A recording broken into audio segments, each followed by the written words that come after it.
আসসালামু আলাইকুম, সবাইকে লাকি ব্লগস অ্যান্ড কুকিং চ্যানেলে স্বাগতম। আশা করি সবাই ভালো আছেন। আলহামদুলিল্লাহ আমিও ভালো আছি।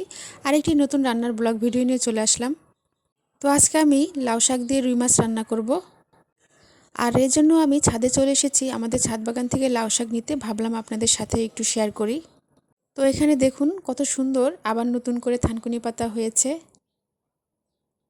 তো যাই হোক, শুধু লাউ শাক দিয়ে আমি রুই মাছ রান্না করব না, এর সাথে আমি ফুলকপি, সিম, আলু দিব। তো ভিডিওটি আপনারা দেখতে থাকুন কিভাবে আমি রুই মাছ রান্না করি। তো এটা হচ্ছে সিম গাছ, আর সিম গাছে অল্প কিছু সিম ধরেছে। তো যাই হোক, এখন কিছু লাউ শাক কেটে নিব। আমার ভিডিও দেখে যদি আপনাদের ভালো লেগে থাকে তাহলে লাইক, কমেন্ট, শেয়ার করে দিবেন, আর অবশ্যই সাবস্ক্রাইব করবেন। তো বেশি লাউ শাক লাগবে না, অল্প কিছু পাতা কেটে নিব।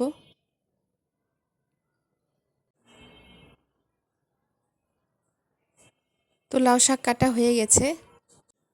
তো লাউ শাক বেছে ভালো করে পানি দিয়ে ধুয়ে নিয়েছি। আর এখানে রুই মাছ নিয়েছি। রুই মাছ ভালো করে পানি দিয়ে ধুয়ে পরিমাণ মতো লবণ এবং হলুদ দিয়ে মেখে নিয়েছি।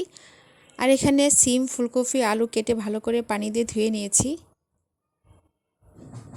এখন প্রথমেই মাছ ভেজে নেব। আর এর জন্য ফ্রাই প্যান চুলায় বসিয়ে পরিমাণ মতো সরিষার তেল দিয়ে দিয়েছি। তেল গরম হয়ে গেছে, এখন রুই মাছ দিয়ে দিব। যারা আমার চ্যানেলটাকে সাবস্ক্রাইব করে আমার পাশে আছেন তাদেরকে অসংখ্য অসংখ্য ধন্যবাদ। আর যারা এখনও করেন নাই, ভিডিও দেখতে থাকুন, দেখতে দেখতে ভালো লেগে যাবে। তো মাছ উল্টিয়ে দুই পাশ ভেজে নিয়েছি। মাছ ভাজা হয়ে গেছে, এখন নামিয়ে ফেলবো। আর এভাবে আমি সবগুলো মাছ ভেজে নিয়েছি। এখন রান্নায় চলে যাব। আর এর জন্য আবারও কড়াই বসিয়ে পরিমাণ মতো সরিষার তেল দিয়ে দিয়েছি। এখন লম্বা করে কেটে রাখা পেঁয়াজ এবং কাঁচামরিচ দিয়ে পেঁয়াজটাকে কিছুক্ষণ ভেজে নিব।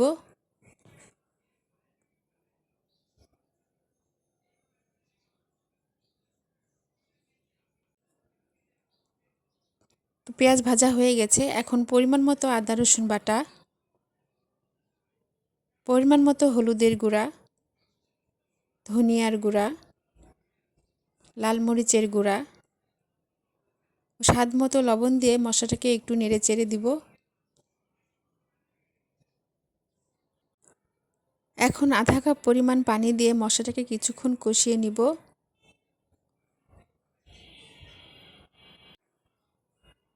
তো মশলা কষানো হয়ে গেছে, এখন প্রথমেই আলু দিয়ে আলুটাকে কিছুক্ষণ কষিয়ে নিব। আর আলু সিদ্ধ হওয়ার জন্য আমি আবারও আধা কাপ পরিমাণ পানি দিয়ে আবারও একটু নেড়ে চেড়ে দিব।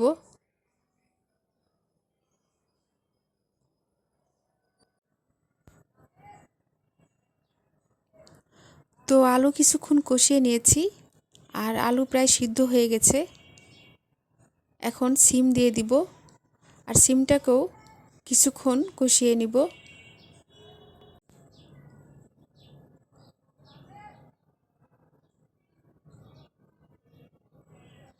তো সিমও কষিয়ে নিয়েছি, এখন ফুলকপি দিয়ে আবারও কিছুক্ষণ কষিয়ে নিব।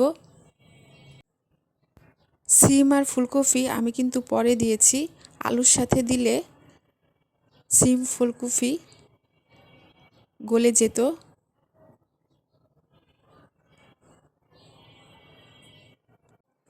তো আলু, সিম, ফুলকপি কষানো হয়ে গেছে। এখন তরকারিটা সম্পূর্ণ হওয়ার জন্য বা ঝোলের জন্য আমি পরিমাণ মতো পানি দিয়ে দিব। তো এখানে আমি গরম পানি ব্যবহার করছি, আর গরম পানি তরকারিতে ব্যবহার করলে তরকারির স্বাদ ভালো হয়।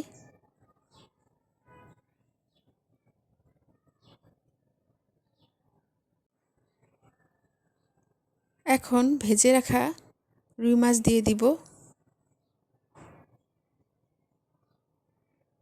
যারা আমার ভিডিওটি ফেসবুকে দেখবেন তারা অবশ্যই ফলো দিয়ে রাখবেন।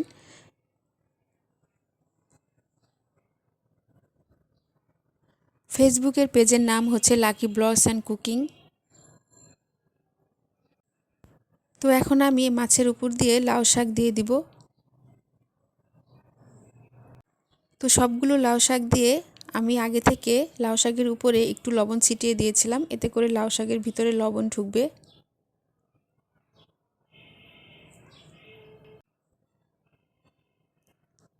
এখন কিছু ধনিয়া পাতা কুচি দিয়ে দিব।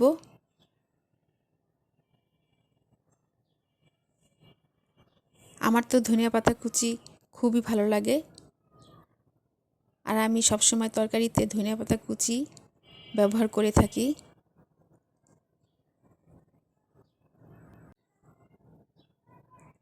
তরকারির কালারটা কিন্তু খুব সুন্দর হয়েছে, আর লাউ পাতা দেওয়ার কারণে সবুজ সবুজ হয়েছে, দেখতে অনেক ভালো লাগতেছে আর খেতেও অনেক ভালো হবে।